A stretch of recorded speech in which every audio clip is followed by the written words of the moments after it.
So Austin, tell us a little bit about this job here.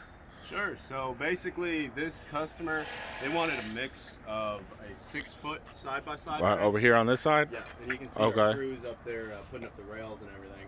So there we're doing a 6-foot side-by-side fence with a trim on it.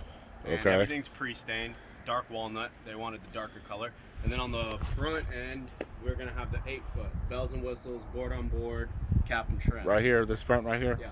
The gate's going to go right there? I'm sorry? The gate? Yes. So we're going to have a gate on that side and then gate on the other side too. They actually wanted to bring their old gate up farther, so we're doing that for them on the other side. Right. Yeah. Everything, All like right. I said, everything's dark walnut pre-stained.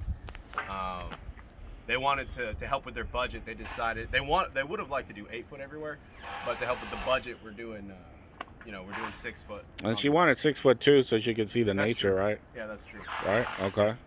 Mhm. All right. Thank you. Thanks.